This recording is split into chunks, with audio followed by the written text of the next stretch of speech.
Pues muy buenas tardes a todas y a todos. Les agradecemos muchísimo su presencia el día de hoy acá, pues en el contexto de la presentación de este informe tan relevante sobre niñas, niños y adolescentes centroamericanos en contexto de migración internacional, que fue elaborado por la Comisión Nacional de Derechos Humanos, especialmente por el doctor Edgar Corzo Sosa, quien estuvo a cargo pues de la redacción de este informe, que pues como nos queda claro a todas y todos, y por esto el interés, pues se vuelve de especial relevancia en el concepto contemporáneo.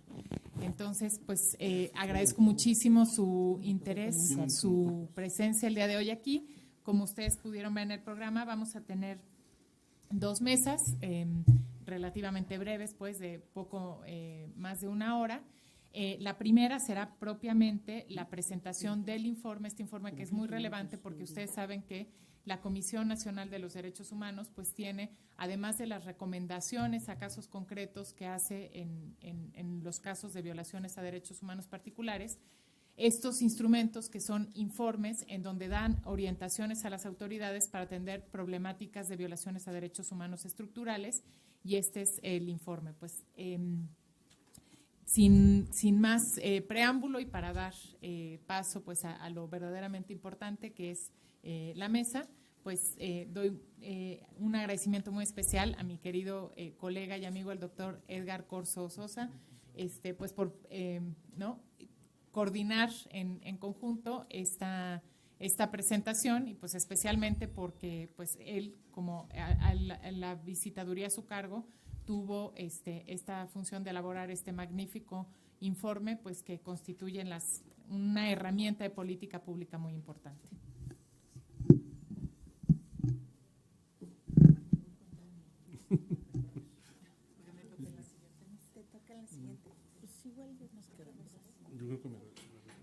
Yo estoy bien, ¿eh?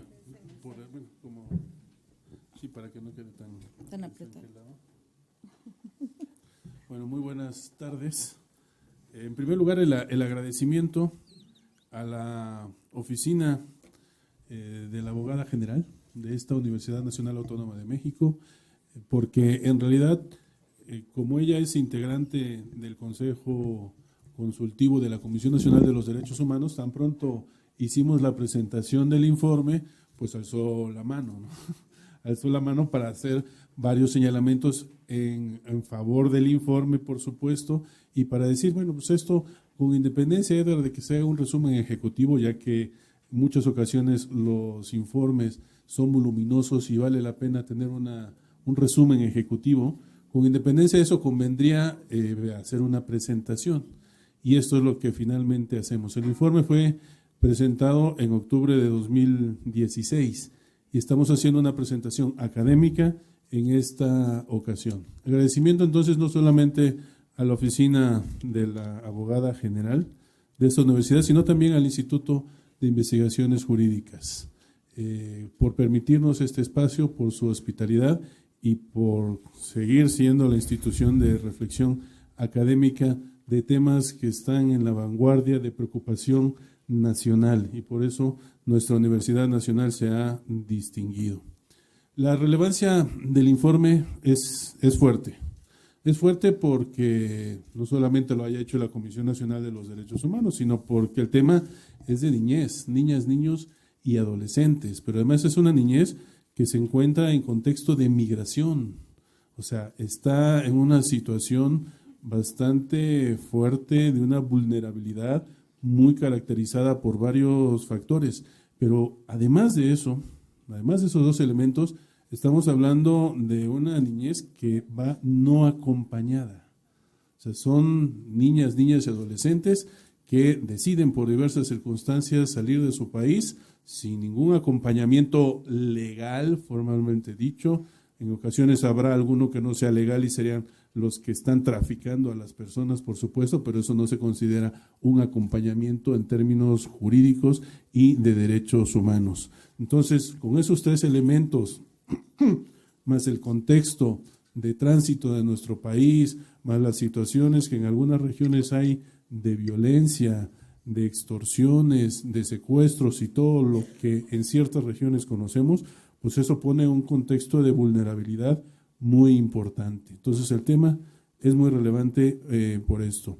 La importancia de este tema, lo que traemos nosotros a cuento es visibilizar lo que está sucediendo. Visibilizar. Lo que hace la Comisión Nacional de los Derechos Humanos en esta ocasión es poner sobre la mesa el tema y decir, a ver, esto es lo que hemos observado nosotros vamos a albergues, vamos a estaciones migratorias y hemos advertido que la niñez migrante no acompañada está sucediendo esto. Es decir, no solamente es abundar en el contexto en el que está, sino también señalar sus derechos, abordar los derechos que tienes, cuáles son sus violaciones a sus derechos, pero también cuáles son las posibles prevenciones a esas futuras violaciones de derechos humanos. Con la advertencia muy señalada, y quiero ser muy claro, de que no es un estudio exhaustivo, ¿sí? No van a encontrar ustedes en este informe todo el estado de la cuestión completamente acabado, no. Son aspectos que consideramos muy importantes, con información que nos allegamos y que dijimos, esta es una problemática que está aquí y queremos que se visibilice, queremos que se tome en consideración, que se analice, pero sobre todo para que aquellos que están en el tema, pues den una respuesta, que den una respuesta, y no respuesta significa contestar un oficio, respuesta estamos diciendo que en verdad procuren realizar actividades en favor de la situación jurídica de la niñez migrante no acompañada. Se abre este espacio académico y eso es muy bueno. Eso es muy bueno. Nosotros, como les dije, presentamos este informe a la opinión pública el 24 de octubre del año pasado. Una cosa es la opinión pública en general. Tenemos que dar cuenta a la sociedad de lo que estamos haciendo, de este informe, ¿sí? Pero además hace falta la reflexión, el análisis jurídico más detallado. Consideramos que la academia está llamada a realizar esta actividad. Entonces, esta es una buena conjunción, es una buena unión, un informe que presenta a una autoridad del Estado mexicano preocupada en derechos humanos, pero también un análisis de expertos desde el punto de vista jurídico, incluso amplio, porque también tiene que ver con aspectos sociales, así lo veremos, y otros aspectos más. Esa conjunción es lo importante. ¿Para qué? Pues para que se haga más estudio, más análisis y se lleguen a conclusiones que puedan ser tomadas en consideración por las diversas autoridades que están inmersas en este tema. En concreto, hace falta reflexionar más sobre nuestro marco jurídico a partir de la Ley General de los Derechos de Niñas, Niños y Adolescentes.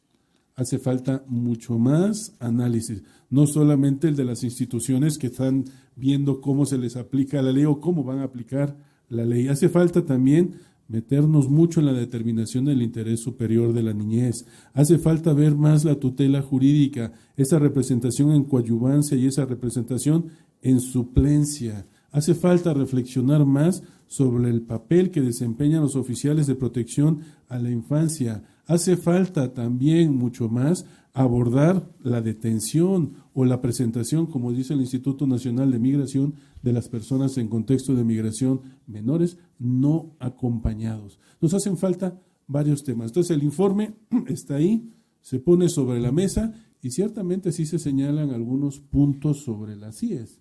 ¿Sí? No podía ser de otra manera. Una vez analizado el tema, consideramos que algún aspecto tiene que cambiar. Hicimos propuestas a diversas autoridades y esta es la parte importante que quiero señalar en esta bienvenida o palabras preliminares. Y la respuesta de la autoridad. O sea, los informes se dan a la opinión pública, pero también se les envían a las diversas autoridades. Lo que no puede hacer una autoridad, consideramos, es quedarse callada ante un informe que se está rindiendo y en donde se hace un análisis lo más serio posible y en donde se indica que la situación por la que están pasando la niñez migrante no acompañada es esta. Debe haber respuesta directamente de las autoridades que están involucradas. Desafortunadamente, esta no ha sido una buena ocasión. Respuestas no hemos tenido. y estamos haciendo los recordatorios correspondientes para decir, este tema fue planteado en octubre, el 24, y se dio a conocer a la opinión pública y se les envió a ustedes esta información. Por consiguiente, debe haber una respuesta, pero insisto, no una respuesta a un oficio en donde se da a conocer un informe, sino una respuesta en el sentido de realizar actividades en torno de la problemática que se está señalando. Lo menos que se puede hacer, consideramos, pues es tomar como pretexto un informe y hacer el análisis correspondiente y dentro de sus facultades correspondientes, pues dar una respuesta, realizar acciones que tengan que ver con elevar el nivel de protección de los derechos humanos, en este caso de la niñez migrante no acompañada. Nosotros insistiremos y si es necesario mandaremos otros oficios recordatorios y si también es necesario haremos otro foro, nos reuniremos con que tengamos que reunirnos porque este tema consideramos es de la mayor relevancia. Pasando ya a la primera mesa, si me lo permiten, nos acompañan en esta ocasión, pues en la primera mesa así elaborada, 3 distinguidas personalidades. Sí, contamos con la presencia de Elisa Ortega Velázquez, quien es investigadora en este Instituto de Investigaciones Jurídicas de la UNAM. Hará, señala ella, el abordaje jurídico en cuanto al informe como tal. Sí, también contamos con la presencia, de la doctora Elba Leonor Cárdenas Miranda, profesora de la Facultad de Derecho de la UNAM.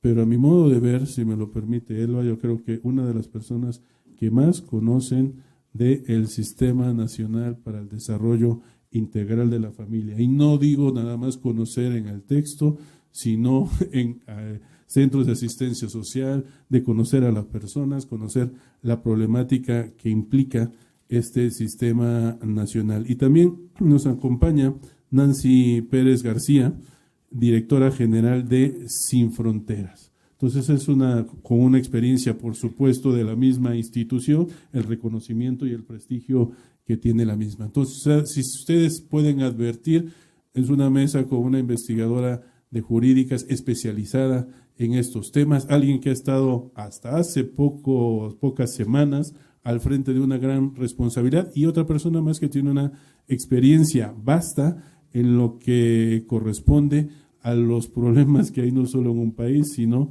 en el contexto incluso regional. Damos entonces la palabra en primer lugar a la doctora Elisa Ortega Velázquez, hasta por 15 minutos. Muchísimas gracias, Elisa.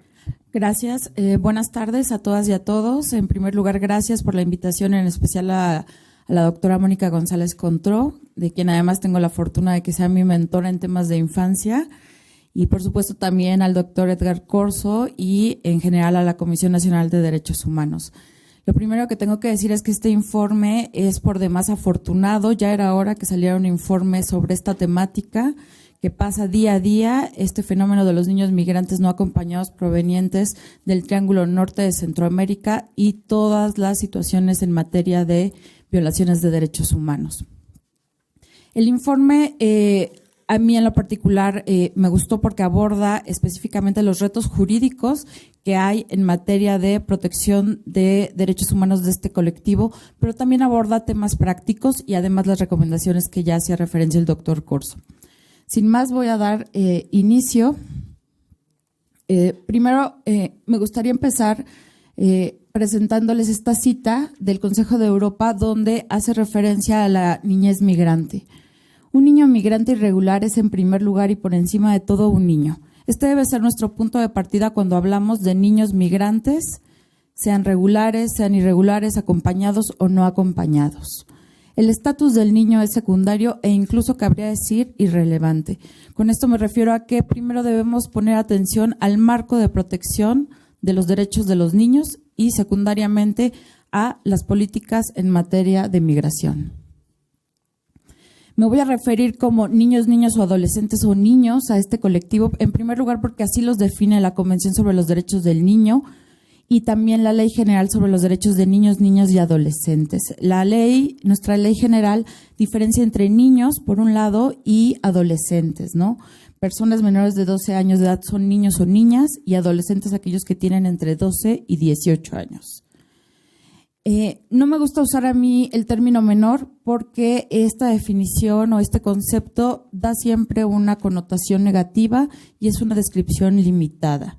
Además, se corre el riesgo, sobre todo cuando hablamos en materia de migración, de excluir a este colectivo de programas que son específicamente diseñados para niños.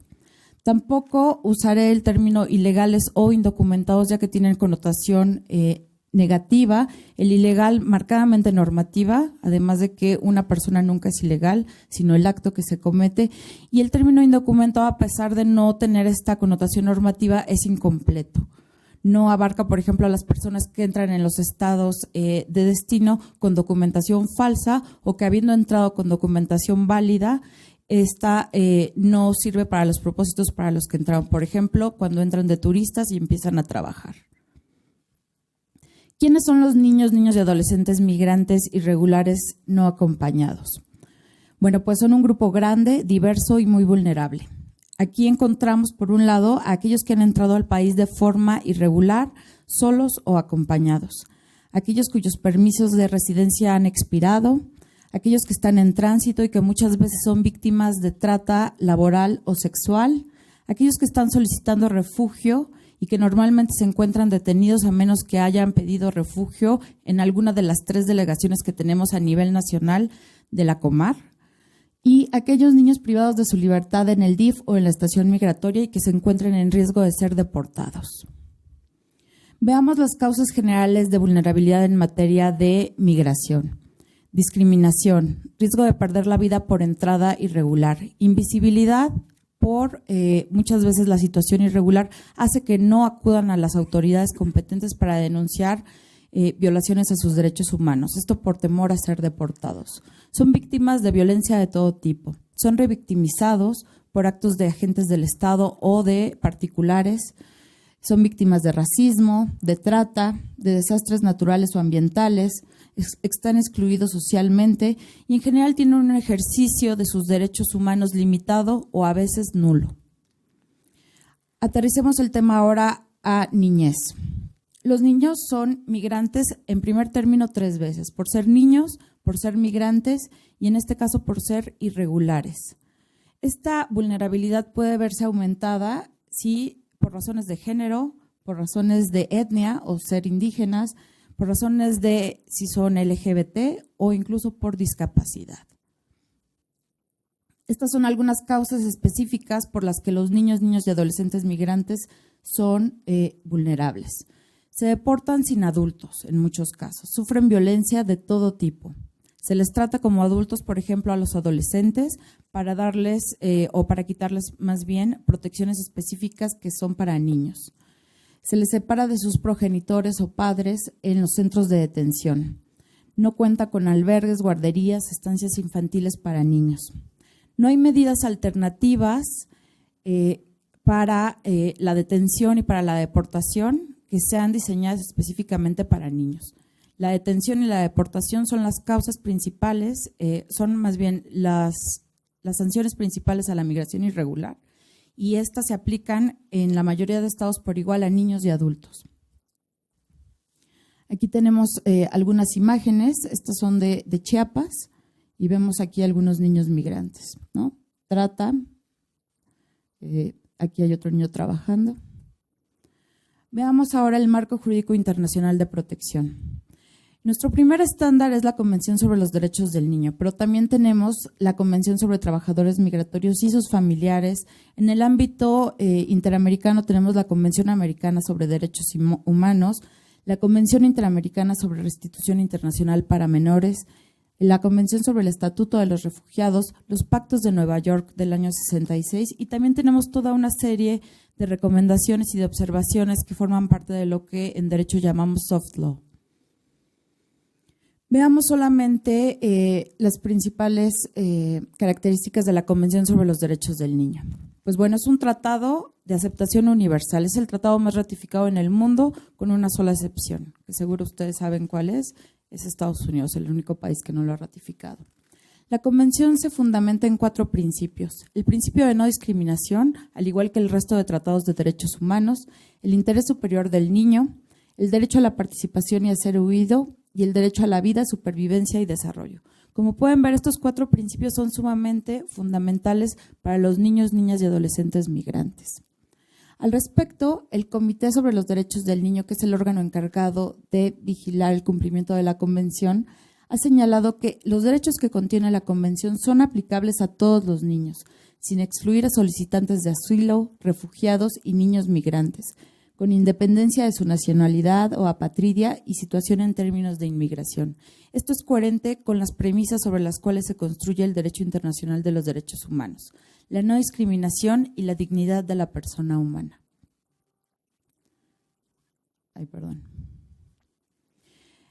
El principio de no discriminación es aplicable de este modo independientemente del estatus migratorio. En términos migratorios es que cualquier ley, política de actuación o decisión adoptada por los estados que afecte a los niños, migrantes irregulares, debe cumplir con este principio en todo momento. El principio del interés superior del niño se refiere que antes de tomar cualquier decisión que afecte a un niño, los estados deben evaluar de forma exhaustiva su identidad, incluida su nacionalidad y su bagaje educativo, étnico, cultural y lingüístico, así como cualquier vulnerabilidad específica o necesidad de protección internacional o nacional que pudieran tener. En este sentido, el artículo 9 de la Convención nos dice que un niño solo puede ser separado de sus progenitores cuando es a favor de su interés superior y en caso de que las autoridades lo consideren estrictamente necesario. Pensemos en un padre que ha cometido un delito, por ejemplo. Finalmente, el Comité sobre los Derechos del Niño nos recuerda que la limitación general sobre la inmigración no puede prevalecer sobre los derechos del niño y su interés superior. El derecho de participación y ser escuchado es súper relevante en el caso de los niños migrantes que están sujetos a algún proceso. Los estados deben garantizar que los procedimientos de migración se interpreten siempre de forma competente y accesible para los niños. Los niños deben de estar bien informados de los procedimientos y de los resultados y la forma en que estos puedan afectarles. Es decir, sus deportaciones, a dónde van a llegar, con quién los va a cuidar. Por último, tenemos el derecho a la vida, supervivencia y desarrollo. Este derecho se refiere a que los estados deben garantizar que todos los niños que estén dentro de su jurisdicción crezcan y se desarrollen saludablemente. Esto incluye, por supuesto, cumplir con los derechos, con todos los derechos que incluye la Convención. En materia de niñez, tenemos que las sanciones comunes para la migración irregular, es decir, la detención y la deportación, no son aplicables a los niños. El derecho internacional prohíbe la detención de los niños en contexto de la migración, es decir, por la situación migratoria irregular. Tenemos la Convención sobre los Derechos del Niño que establece esto, el artículo 37, así como la Observación General número 10 del Comité de los Derechos del Niño y recientemente la Corte Interamericana de Derechos Humanos en su opinión consultiva 21 también se pronunció en este sentido. La expulsión puede ser realizada solo si es en una lógica de protección para los niños, nunca de sanción. De este modo, tenemos que la detención de los niños migrantes contraviene su interés superior. Veamos ahora el marco jurídico nacional. En primer lugar, tenemos nuestra Constitución. Son de especial relevancia los artículos 1, 4 y 11, la Ley General de Niños, Niñas y Adolescentes, así como su reglamento, la Ley de Migración y su reglamento, así como la Ley sobre Refugio y Protección Complementaria y su reglamento.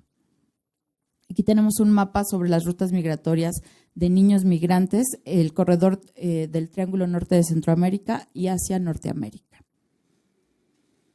¿Qué perfiles de niños migrantes tenemos en México? Por un lado tenemos migración de origen, los niños mexicanos que migran para trabajar, reunirse con sus familiares o también huir de amenazas contra su vida o seguridad. Generalmente migran hacia Estados Unidos.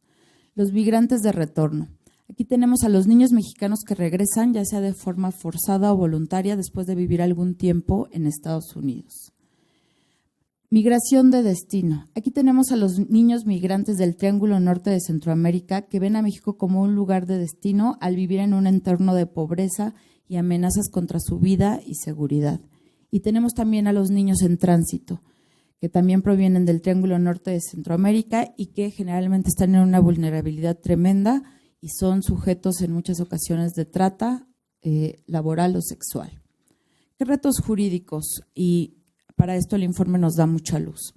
Pues bueno, ya hablaba el doctor Corzo sobre el interés superior del niño y su respeto en todos los procedimientos, el tema de las detenciones y cómo es una práctica aquí en México, a pesar de que se prohíba en derecho internacional y también en la legislación nacional. Aquí tenemos que el Instituto Nacional de Migración se encarga en mayor medida de tratar con los niños migrantes por una cuestión de que el DIF no tiene la capacidad financiera ni de estructura para encargarse de todos los niños que recibimos diariamente en el país. Los OPI es un tema controvertido porque los OPI parece que son juez y parte. Son oficiales de migración, tienen una capacitación básica en materia de derechos humanos y además no se dedican exclusivamente a tratar con niños migrantes. Además, tienen que cumplir con otras labores administrativas. Aquí la pregunta que quedaría sobre la mesa es si los OPIs más bien deberían de depender, por ejemplo, del DIF y ya no de migración, porque es difícil que un niño migrante le tenga confianza a un OPI cuando es realmente un oficial de migración. Otro reto jurídico importante es el tema de la protección internacional, del respeto al derecho al asilo o al refugio de los niños migrantes. Muchos de los niños que llegan todos los días a México califican para obtener la calidad de refugiados. Sin embargo, bueno, hay diversas trabas jurídicas y también prácticas para que este derecho se vea realizado para estos niños. Veamos el proceso al que se ven sometidos estos niños. Primero es la verificación migratoria. Después se les detiene.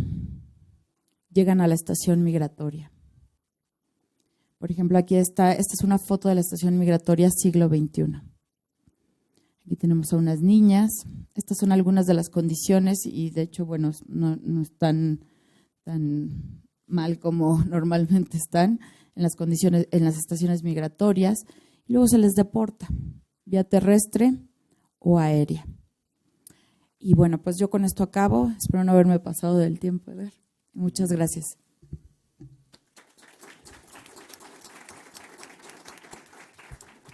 Muchísimas gracias, Elisa, por respetar el tiempo en primer lugar, pero también por la exposición.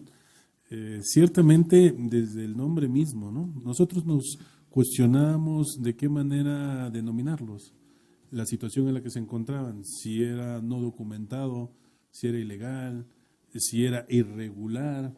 O sea, fueron varios análisis lo que tuvimos y si se advierte en el informe mismo, pues tratamos de respetar hasta lo más posible cualquier idea que tuviera que ver con la propia vulnerabilidad de la persona que está en contexto de migración. De hecho, el informe tiene un título largo, ¿no?, sobre la situación de niñas, niños y adolescentes en contexto de migración no acompañados. Hasta eso tratamos de cuidar. Es muy importante la referencia que se haga. Nos hizo una exposición también de la vulnerabilidad o vulnerabilidades que se mantienen. La Corte Interamericana ya ha hecho estudios bastante en esta línea, marcando una evolución, cuáles son o el alcance que debe tener la vulnerabilidad, y una de ellas es por la situación en la que se encuentra. Otra puede ser también por la persona, el grupo de personas. Aquí se dan varias situaciones de vulnerabilidad, como bien nos acaba de indicar Elisa. Marco jurídico internacional, pues es bastante amplio, pero con un señalamiento. Estados Unidos no ha ratificado no solamente sino varios instrumentos internacionales en materia de derechos humanos. Sería cuestión de ver si lo ha firmado, porque si está firmado, entonces si está firmado y no está ratificado, por lo menos hay una voluntad de un país de comprometerse. Dicho en otros términos, no se vale firmar y no ratificar. ¿Sí? Hay un compromiso, como quiera que sea, desde el momento mismo de la firma que se está estampando en un instrumento internacional. Bueno, y así como esto nos señala otras tantas cuestiones que son de especial interés. Solo señalar el aspecto de los oficiales de protección a la infancia. En el informe nos pronunciamos porque efectivamente pues no pueden ser juez y parte. ¿sí? No puedes detener o presentar, como dice Migración, a una persona, a una niña, niño y adolescente, y al mismo tiempo decirle, pero no te preocupes, que yo también te voy a atender psicológicamente, médicamente, porque entonces el esquema como que no nos cuadra. Ahí sí hicimos un señalamiento más hacia el Sistema Nacional para el Desarrollo Integral de la Familia, como diciendo, pues esto más bien debiera estar inmerso en esta otra área. En fin, son muchos los aspectos, pero yo creo que te agradecemos muchísimo, Elisa, esta exposición y sobre todo las puntualidades. Ahora damos el uso de la palabra a la doctora Elba Leonor Cárdenas Miranda. Adelante, Elba, por favor. Muchas gracias. Muchas gracias, muy buenas tardes. En primer término, agradecer cumplidamente a nuestros queridos y admirados compañeros, tanto la doctora Mónica González Contró como el doctor Edgar Corzo, esta amable invitación que me formularan a participar en la mesa. Es un tema de especial trascendencia, no solo por la coyuntura que estamos atravesando en este momento, que es de todos conocida, sino por todo lo que implica en la vulneración de los derechos de las niñas y adolescentes migrantes no acompañados. En decirte, Edgar, que estoy feliz de que me invites. Mónica, muchas gracias. Estos son temas que me apasionan, ustedes lo saben. Decirles, aquí hay varios de mis alumnos, muchas gracias por estar acá, acompañarme. Y además de eso, hacer la aclaración que en este momento ya no estoy trabajando en el Sistema Nacional DIF, pero sí algo conozco del Sistema Nacional DIF, y en ese contexto me voy a permitir abordar algunos de los rubros que corresponden propiamente a las responsabilidades del sistema, a las responsabilidades de la Procuraduría Federal de Protección, que propiamente es una unidad administrativa dentro del Sistema Nacional DIF. Y, por supuesto, parto de felicitar el gran esfuerzo que hizo la Quinta Visitaduría con este informe, que, como decía el doctor Corzo, nos permite una reflexión muy profunda de mucho análisis para conocer la situación que están viviendo actualmente los niños migrantes no acompañados. Y yo diría prácticamente los adolescentes migrantes no acompañados, porque es el segmento de la población que nos está llegando de Triángulo Norte, de Centroamérica. Me refiero a un rango de edad que fluctúa de 12 a 17 años más o menos. Sí nos llegan niños, pero son pocos, relativamente pocos en comparación con los adolescentes que están llegando de estos tres países. El informe prevé precisamente un diagnóstico de esta situación y cómo estos niños llegan al país generalmente por varias causas. Una de estas puede ser la búsqueda de algún familiar, otra puede ser la situación económica que está enfrentando la familia y, por supuesto, otra de las más graves es la violencia que ellos viven en sus lugares de origen. Muchos de ellos son buscados para reclutarlos en las bandas delictivas que se tienen en estos tres países. En El Salvador, las bandas de Mara Salvatrucha, de Barrio 13, que son precisamente las más violentas, obligan muchas veces a las madres a mandar a sus hijos a México buscando salvarlos de alguna situación que inclusive les pueda orillar hasta la muerte.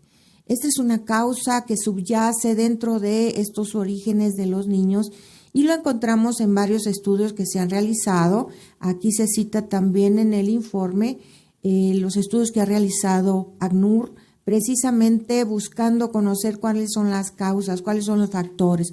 Es multifactorial esto.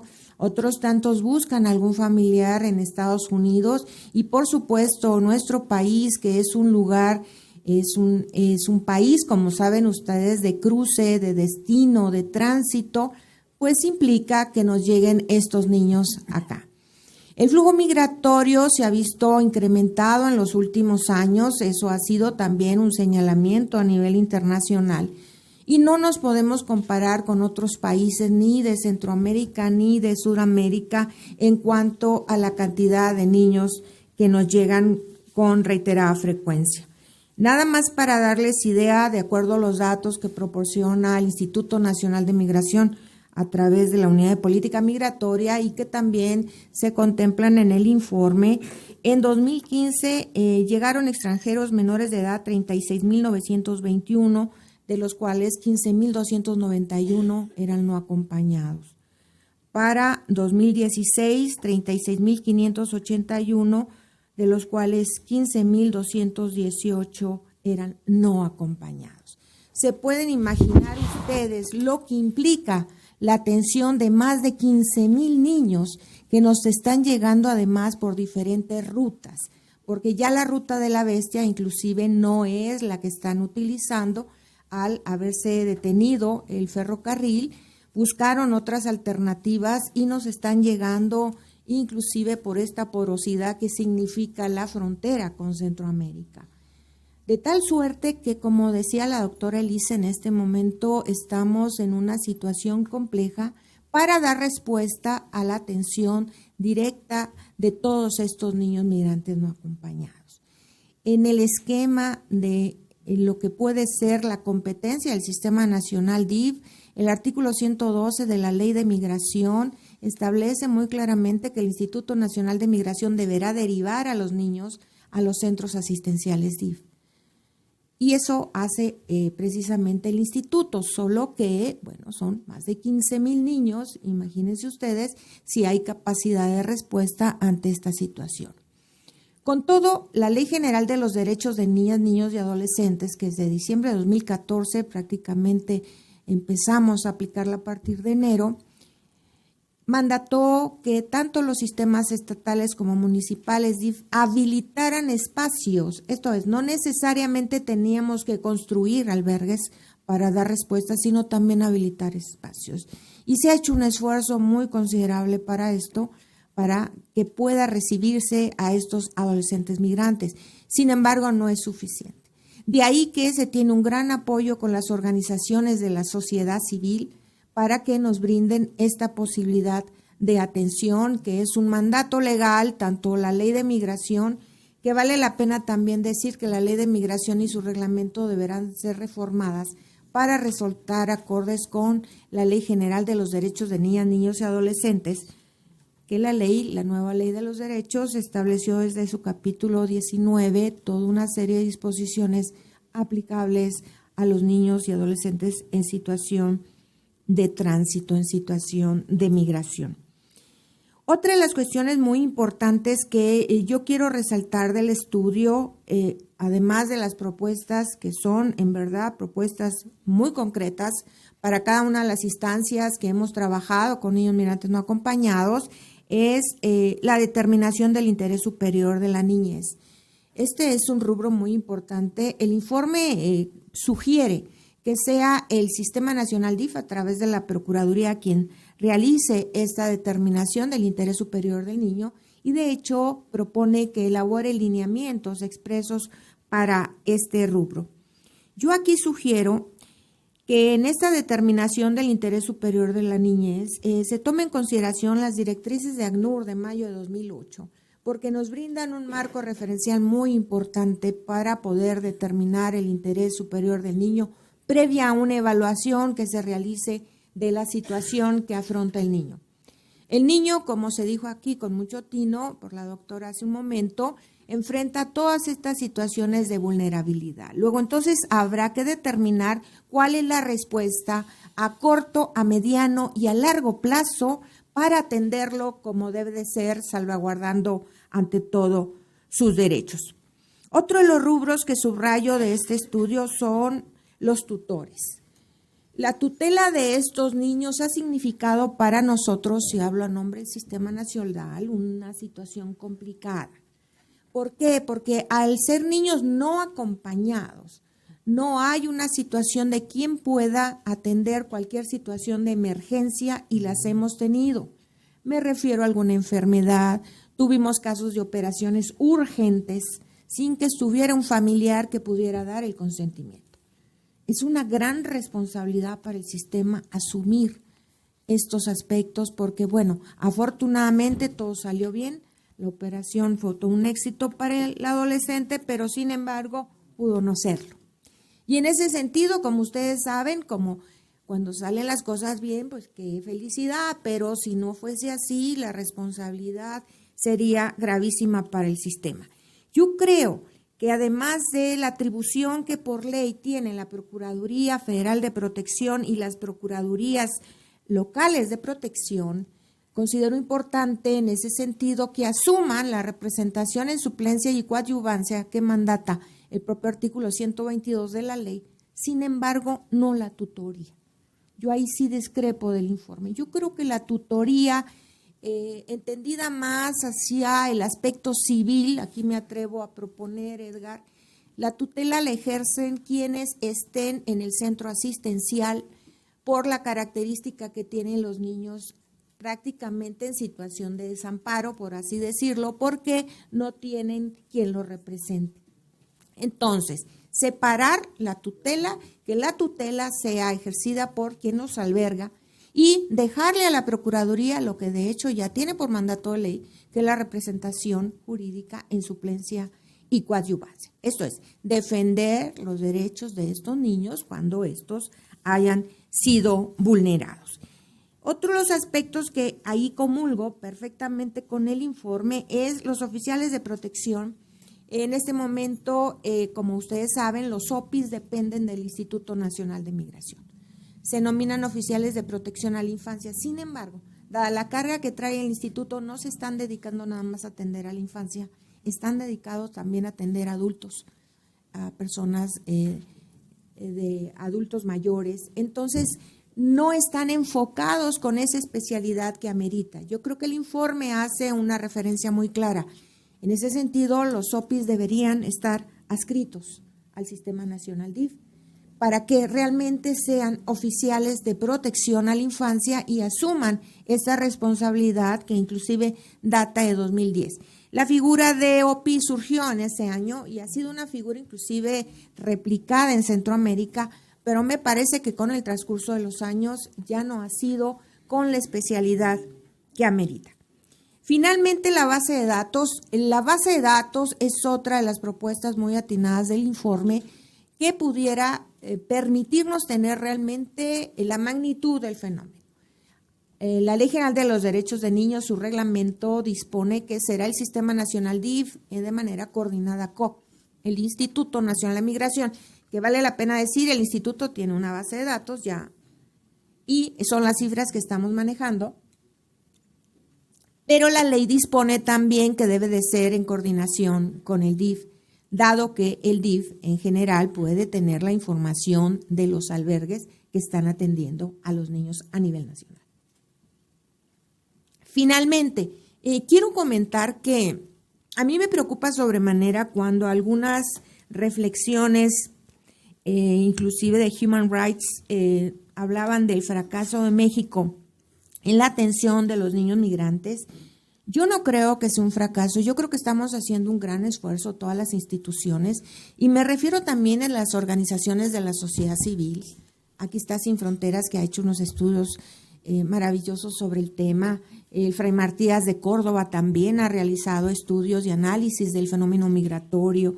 Ha habido un esfuerzo muy, muy importante de gobierno con organizaciones de sociedad civil. Por primera vez México tiene protocolos de atención a los niños migrantes no acompañados. Cito el protocolo para la atención consular de niñas, niños y adolescentes migrantes no acompañados, que trabajó precisamente la Secretaría de Relaciones Exteriores con UNICEF. El protocolo para la atención para niñas, niños y adolescentes migrantes no acompañados o separados que se encuentran en albergues, ese lo trabajamos en el Sistema Nacional DIF de manera muy cercana con organizaciones de la sociedad civil, con OIM, con UNICEF y con ACNUR. El protocolo de evaluación inicial para la identificación de indicios de necesidades de protección internacional en niños, niños y adolescentes no acompañados, ese lo trabajó COMAR con UNICEF y ACNUR. El protocolo de actuación para asegurar el respeto de los principios y la protección de los derechos de niñas, niños y adolescentes en procedimientos administrativos migratorios, ese lo trabajamos en el DIF con el INAMI.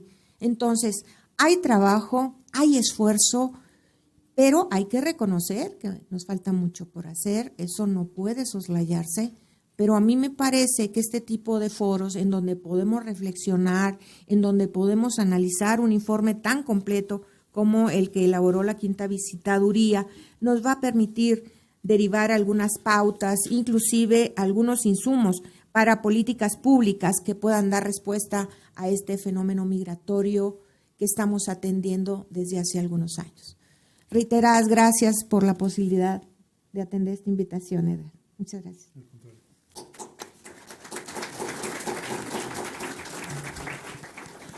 Muchísimas gracias a la doctora Elba Cárdenas, que como ustedes habrán podido advertir, pues tiene un conocimiento bastante preciso de la situación en la que se encuentra el Sistema Nacional para el Desarrollo Integral de la Familia en lo que corresponde a ese tema y, por supuesto, en muchos otros temas. Solo señalar, en el informe, efectivamente, como dice la doctora Cárdenas, se hacen varias referencias, en este caso, a lo que corresponde al gran grueso de la población de la niñez migrante no acompañada, y efectivamente el grueso es la adolescencia. Y si nosotros tomamos en cuenta, no 16, porque el informe llegó hasta octubre, pero si tomamos un año completo, el 2015, podemos advertir que del total, pues estábamos hablando que 17.911 personas correspondían a adolescentes y eran solamente 2.457 niñas o niños. O sea, el grueso efectivamente estamos hablando que corresponde a la adolescencia. Y ahí sí quiero llamar un poco la atención en el sentido de los centros de asistencia social. Si el grueso es la adolescencia y mantienen unas peculiaridades muy especiales frente al resto que son menores de 12 años, pues yo creo que sí debiera haber más sensibilidad en estos albergues. No solamente, como lo señaló la doctora Cárdenas, es el habilitar los espacios correspondientes, sí, a través de un diagnóstico, eso también se sugiere en el informe, hágase de un diagnóstico para ver la capacidad que tienen los albergues y así poder saber si este albergue está copado, si no está copado, pero también la sensibilidad que debe haber para estas personas. Si lo mandas a un albergue, a los adolescentes estoy diciendo, pero es un albergue abierto, pues muy probablemente tendrá la consecuencia natural que el adolescente seguirá su camino. Si es alguien que trae una experiencia de pertenecer a una banda de estas que existen y que nos la señalaban, pues seguramente ya traerá una forma especial de actuar. Pero si el centro de asistencia social le da una sensibilidad a esta característica y lo trata como persona que es, muy probablemente tendremos experiencias muy positivas. Entonces, si está identificada que es la adolescencia la que principalmente está trasladándose en esta migración, pues yo creo que habrá que tener más sensibilidad en esta adolescencia para hacer estos aspectos. Coincidimos efectivamente en muchos aspectos, el OPI pues es algo que ya les había indicado, la base de datos también es algo complicado, pues no deja de ser la autoridad migratoria quien en primer lugar, en primera instancia puede tener mayoritariamente la información de estas personas en contexto de migración, pero habrá que hacer algo coordinado con el Sistema Nacional para el Desarrollo Integral de la Familia. Protocolos, ha habido efectivamente, de eso tenemos conocimiento, muchos esfuerzos, hay trabajo hecho, como dice la doctora Elba, ciertamente, y me consta en lo personal de esos protocolos. Y nada más en relación con la tutoría, ciertamente es una tutoría que nosotros vimos no desde el punto de vista civil, sino de la opinión consultiva 21/2014. Y esa opinión consultiva lo que nos estaba indicando es una tutoría en términos más generales, no solamente en restricción civil. Si lo limitamos a lo civil, ahí digo sí, efectivamente, yo creo que las procuradurías no se pueden meter en eso. Pero si lo tomamos un poco más en el sentido que es una tutela amplia para no dejar escapar ninguna situación, entonces yo digo opinión consultiva 21/2014 es positivo. Lo que tiene a su cargo las procuradurías federales y locales puede llegar el momento en que sea una tutela como nos la está pidiendo, tutoría, como nos la está pidiendo la opinión consultiva 21, sí, pero decidimos en el informe decir, mientras eso no se logre, Mientras eso no se logre, pues vamos a seguir haciendo el llamado a la opinión consultiva 21/2014 de una protección integral que deben de tener los menores. Esperemos, y están caminando, que el sistema de Procuraduría Federal y de locales de protección de los derechos de niñas, niños y adolescentes logre tener un camino más cierto, y entonces sí, en el momento que veamos que ya tiene una tutela en el sentido amplio de derechos humanos, pues entonces decir, pues sí, efectivamente no nos hace falta la opinión consultiva 21 porque ya las procuradurías están cumpliendo con una determinada función. De todas maneras, la representación en suplencia es importante, sí, porque estamos hablando que son personas no acompañadas. Entonces, el sistema de protección debe ser muy especial. Si son personas que no vienen con sus padres ni con sus tutores civiles, pues entonces tiene que entrar el sistema de protección tal cual. O sea, no le queda de otro. Y en coadyuvancia, pues sí, ayudarle en todos los aspectos jurídicos y administrativos que correspondan. Entonces, sí es motivo, digamos, de reflexión, pero qué bueno con eso que nos indica la doctora, pues que esto sigamos reflexionando y sigamos caminando para elevar sobre todo el nivel de protección. Muchísimas gracias, Elba, por tus comentarios. Pasamos ahora a darle la palabra a Nancy Pérez García, quien es directora, como dijimos, general de Sin Fronteras. Adelante, Nancy, por favor. Hola, buenas tardes. Agradezco la invitación, por supuesto, al Instituto de Investigaciones Jurídicas, a Mónica y por supuesto también a la Comisión Nacional de Derechos Humanos, a este espacio que, como bien ya han señalado mis antecesores, pues es información que se suma a ir colocando y visibilizando un tema que, si bien en este momento es o en los últimos años se ha vuelto coyuntural, no es un tema nuevo, ¿no? Es un tema que ha tenido por décadas una presencia y necesidades de la población, particularmente del Triángulo Norte, y que, bueno, sin duda se agudizó en 2015, pero hay una serie de trabajo que se ha venido haciendo, como bien señalaba la doctora Elba. Yo, además un gusto, esta es mi casa de estudios, entonces siempre regresar me da muchísimo gusto. Bueno, primero colocaré la parte de dónde se ubica México en este contexto y en esta coyuntura que estamos hablando. Geográficamente tiene un papel geopolítico sustantivo nuestro país en el tema migratorio, ¿no? Tenemos las 4 dimensiones, somos país de origen, tránsito, destino y retorno, y en ese sentido nuestra vecindad con Estados Unidos tiene una repercusión muy fuerte en nuestro país. Si a esto le sumamos la reciente situación que acaba de pasar en Estados Unidos con sus elecciones presidenciales y la crisis que viene agudizándose, particularmente en el Triángulo Norte, integrado por El Salvador, Honduras y Guatemala, vemos que no tenemos fácil la situación en México, ¿no? Y muchos nos han hablado, hay una crisis humanitaria, hay una crisis institucional, hay una crisis de violencia que se vive no solamente en Triángulo Norte, sino hemos visto y nos ha tocado ya vivir a cada uno de nosotros de manera mucho más cercana, pues esta violencia que también tiene una presencia muy fuerte en nuestro país. El tema de descomposición social que se ha venido agudizando en Triángulo Norte nos habla de que el número de personas que van a seguir transitando y ahora más quedándose en nuestro país, ya no solamente con esta dinámica de México como país de tránsito, sino ahora más acentuándose en México como país destino, pues no es un tema que viene en el corto plazo a cambiar, ¿no? Más bien una tendencia sumado a lo de Estados Unidos viene a incrementarse, y entonces eso nos llama también a ver qué políticas en la nueva coyuntura se van a implementar para poder hacer frente pues a esta situación, donde en el caso particular de la población de niños, niñas y adolescentes, el énfasis, digamos, de la atención debería estar focalizada en el tema de adolescentes, como también ya se ha señalado, ¿no? Donde hay un perfil muy característico. Además, estamos hablando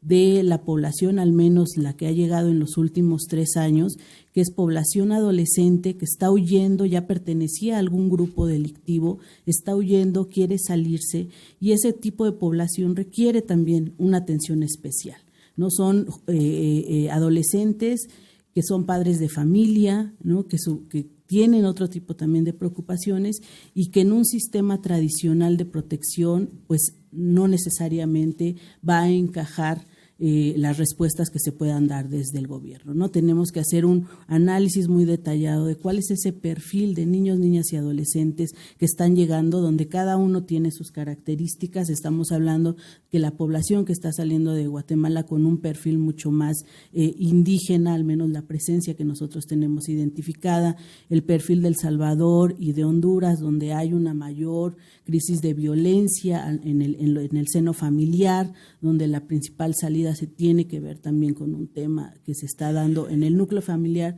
y que, bueno, pues eso se suma a todo el entorno de violencia que se vive en el país, ¿no?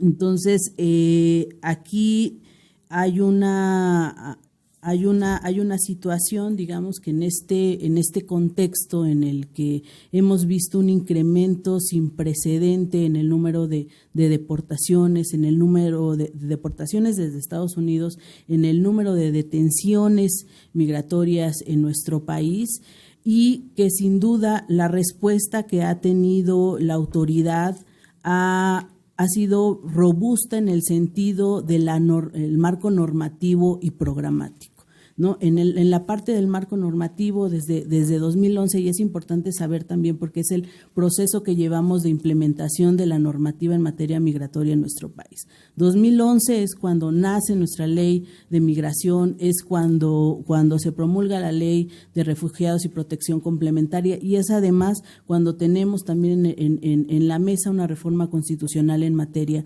de derechos humanos. Es decir, tenemos cambios muy importantes a partir del 2011, ya nacen otras leyes como la que ya se ha comentado aquí de niños, niñas y adolescentes en 2014, con reformas que se hacen también a la ley de refugiados y protección complementaria en los últimos, y asilo político en los últimos años. ¿Y eso qué nos indica?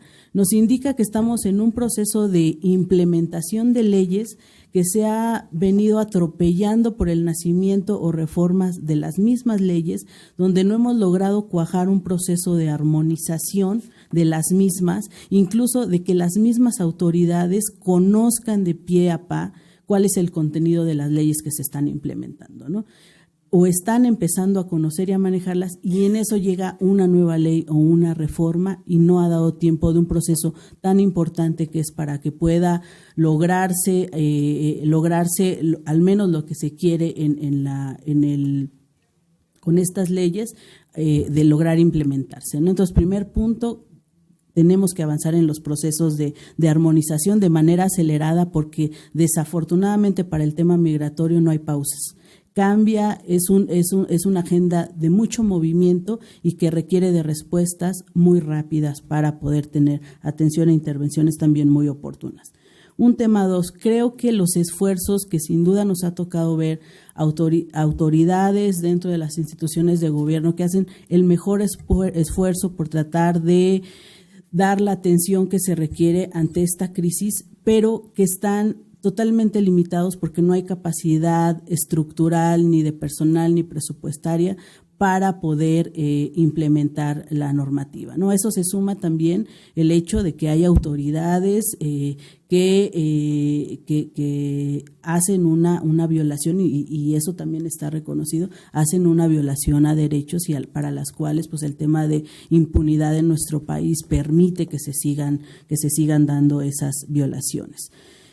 Y una serie de ajustes y reformas que se requieren todavía en los marcos que, aún siendo recientes, por ejemplo, para la ley de niños, niñas y adolescentes, pues está la parte en concreto de determinación del interés superior dirigido solamente a los niños no acompañados. Y entonces, ¿qué pasa con los acompañados? Tienen una calidad diferenciada en su atención. Entonces, hay tuercas que se tienen que apretar todavía en toda esta parte del marco normativo, donde la parte que tenemos de origen nacional puede ser ya una primer plataforma, y tenemos también, como ya bien lo han señalado, marco normativo de origen internacional, que sin duda es muy robusto en la materia, y yo creo que es de las agendas mucho más avanzadas que hay en materia de derechos humanos en cuanto a el marco normativo de origen internacional, del que podemos hacer referencia y del cual los propios protocolos que existen actualmente y que se han diseñado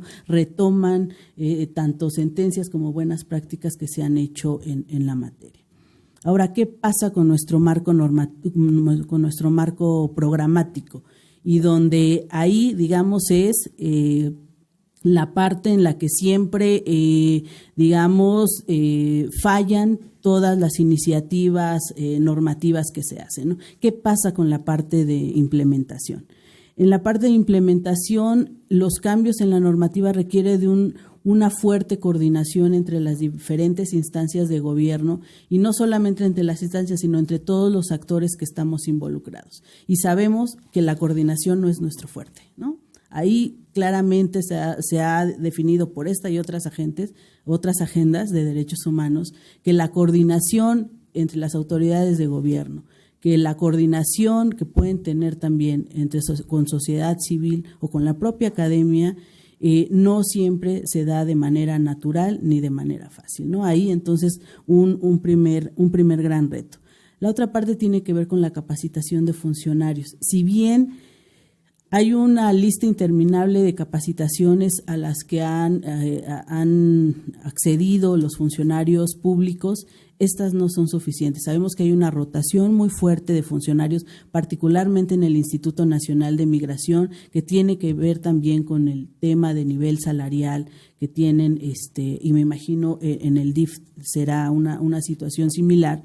Entonces, hay una rotación de personal muy fuerte que no permite que puedan estar las personas necesariamente capacitadas las que están dando la atención, ¿no? Entonces ahí es un tema que no se puede dejar de lado y tiene que ser permanente dentro de todo este proceso de armonización que se haga. Y una de las partes más importantes dentro de todas las iniciativas que ha habido en torno a niños, niñas y adolescentes migrantes es el tema de la determinación del interés superior. Creo que esa parte, si logramos entender tanto autoridades como quienes también tenemos intervenciones con estos grupos de población, es que esta determinación no puede estar en cualquier parte. O sea, sí tiene que estar y la tiene que hacer la determinación el área especializada, ¿no? O sea, eso no se pone ni a juego ni a pregunta, o sea, tendría que ser algo muy lógico, aún tratándose de una agenda como esta, que es la migratoria, que está vinculada al tema de seguridad nacional. Es mucho mayor el tema del interés superior del niño que el tema de la agenda de seguridad nacional. Entonces, debe haber una clara, ahí sí, intención y voluntad política de ver este tema más allá de la agenda de seguridad, de la agenda de derechos de los niños, niñas y adolescentes. Entonces, ahí es, en cuanto tengamos como muy claro cómo se va a definir, ¿no? Que esté muy clarito el procedimiento de cómo se va a hacer esa determinación y en manos de quién va a estar esa determinación. Creo que de ahí va a ser como parte del éxito que pueda o no tener toda la serie de acciones e iniciativas que se están llevando a cabo en materia de determinación, en materia de niños, niñas y adolescentes. Ahora, creo que aquí también va la parte de señalar que hemos insistido mucho desde sociedad civil, que siempre las coyunturas nos han ganado en el sentido de no trazar no tener como prioritario el trazar una política de Estado en materia migratoria, y que siempre entonces vamos haciendo parches, ¿no? Entonces, ahora son los niños no acompañados, entonces vámonos a hacer leyes en materia de niños, niñas y adolescentes. Ahora que tenemos todo el tema de deportaciones, estamos discutiendo ahorita fácil 10 iniciativas de ley sobre retorno. Entonces, no podemos seguir en una agenda tan sensible y que se va a convertir, me imagino yo, en la agenda de este siglo, teniendo respuestas tan coyunturales, ¿no? Tenemos que sí enfocar mucho más, y de ahí las propuestas también mucho más enfocadas hacia la construcción de una política de Estado tan necesaria en este país en el tema migratorio y de asilo.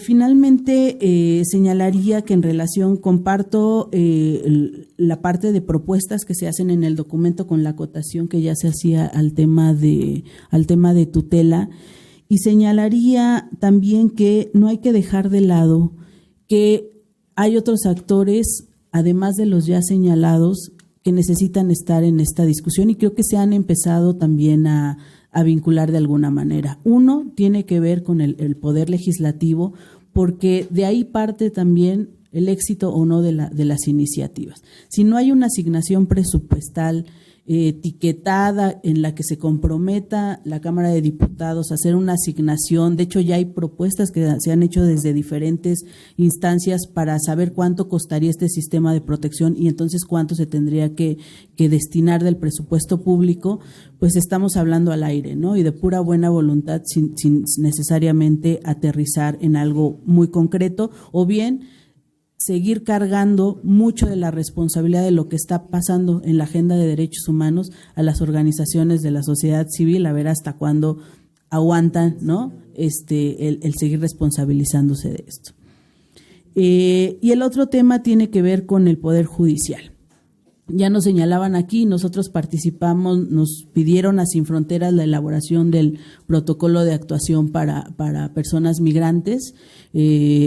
Nos encargamos de la elaboración, de incorporar el tema de asilo también en dicho documento, y creo que el Poder Judicial se ha empezado, no sé si tienen conocimiento ustedes, la semana pasada el ministro presidente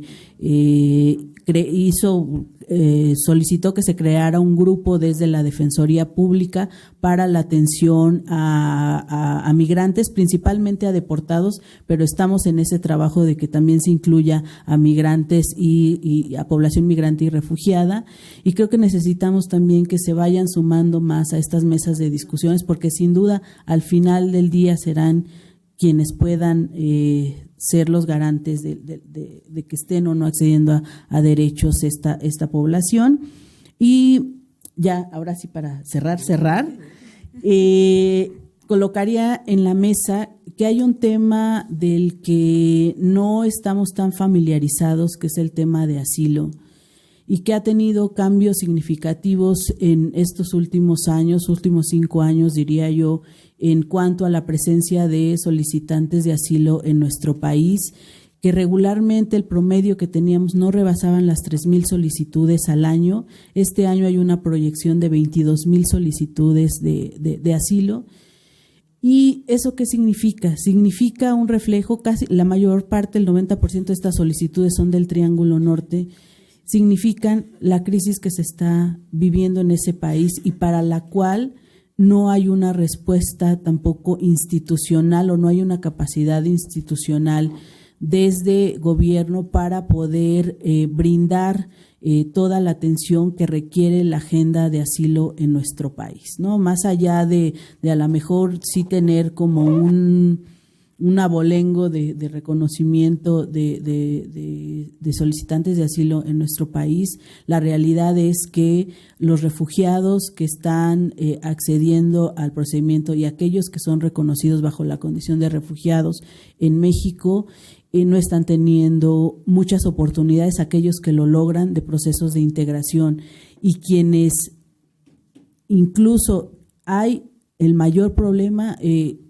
creería yo, dentro de la parte de la no identificación de personas con necesidades de protección internacional dentro de todos estos flujos mixtos que hay por nuestro país. Entonces, ahí muy grave para México, porque tiene compromisos, y esta agenda también se va a volver una de las agendas de mayor discusión, porque hay necesidades apremiantes para los y las refugiados en nuestro país. Gracias.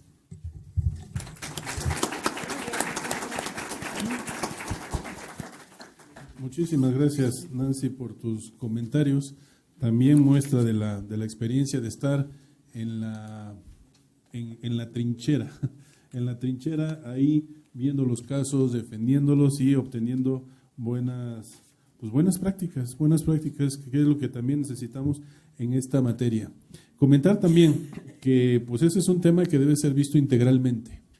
Integralmente, y ya lo dijo el presidente de la Comisión Nacional de los Derechos Humanos, significa no solamente ver el sur, sino también el norte. No solamente ver el norte, sino también el sur. O sea, todo tiene una relación y en muchos de los casos causa a efecto. Si estadísticamente hacemos una referencia de niños, niñas y adolescentes en contexto de migración no acompañados, que fueron presentados ante el Instituto Nacional de Migración en 2016, hablamos de 17,889 personas, de las cuales fueron repatriados, deportados, 15,291. De 17,889 fueron regresados, repatriados, 15,291. Pero si hacemos la referencia a la niñez, a los niños, niñas y adolescentes en contexto de migración no acompañados, mexicanos repatriados, es decir, no los que mandamos de aquí hacia Centroamérica, sino los que nos mandan de Estados Unidos para México. Tenemos que el número de niñez, estamos hablando de los repatriados de 9,719. Mientras nosotros mandamos a 15,291, a nosotros nos están enviando 9,719. Y vuelvo al comentario de la doctora Cárdenas. ¿Qué hacemos con esos 15,000 personas? O sea, ¿qué se hace cuando estaban aquí antes de, o los 17,000 antes de que sean deportados? Pues yo le adicionaría, ¿y qué vamos a hacer también con los mexicanos, niñez mexicana repatriada, que son 9,719? O sea que el problema adquiere otra dimensión más cuando lo estamos viendo de manera integral. Y sí, somos país de destino, que puede ser un país, o sea, somos país de tránsito, pero con esta política migratoria de Estados Unidos, todo parece indicar que se va a acentuar el que seamos un país de destino. Y si eso es así, pues vale la pena, como señalaba Nancy, pues ver el derecho humano al asilo, a la situación, reconocimiento de refugio. En 2016, por ejemplo, estadísticamente hablando, de los 17,889 personas que fueron presentadas al Instituto Nacional de Migración, solicitaron asilo de niñez, la niñez migrante, 242. De 17,889, 242. Y fueron reconocidos finalmente 96. O sea que el reto en materia de asilo y de refugio también es muy importante. Coincidimos, por supuesto, en generar políticas públicas, es muy importante. La determinación del interés superior de la niñez, no solamente los no acompañados, también los acompañados. Y ahí sí tengo que señalar que la Ley General de Derechos de los Niños, Niñas y Adolescentes también mandata que en los casos de los centros de asistencia social, pues se tiene que ver no solamente a los niños no acompañados, sino a los acompañados. Dicho en otros términos, las familias no deben de estar con niños acompañados en las estaciones migratorias. Eso es algo que le correspondería por determinación superior de la niñez también a los albergues, a los centros de asistencia social. Eso es una materia, por supuesto, que todavía tenemos pendiente, pero es bastante claro el artículo 95 de la Ley General de los Derechos de Niñas, Niñas y Adolescentes. O sea que el desafío sigue siendo mayúsculo. Como ustedes ven, no hay un tema, sino hay muchos temas, hay muchas preocupaciones, hay muchos retos y muchos desafíos. Me felicito de estar aquí en esta mesa compartiendo este análisis, estos estudios, estas reflexiones con los integrantes de la mesa. Con esto damos por terminada esta primera mesa y pasamos a la segunda mesa, así de golpe, así fue estructurado este evento, pues para darlo cuenta rápidamente. Yo creo que posteriormente tendremos que darles correos electrónicos o algo que nos vean en el pasillo para poder abundar en algunas de las inquietudes que ustedes tienen. Dejo entonces ahora que se instale la segunda mesa, que está a cargo de la doctora Mónica González Contró. Muchísimas gracias.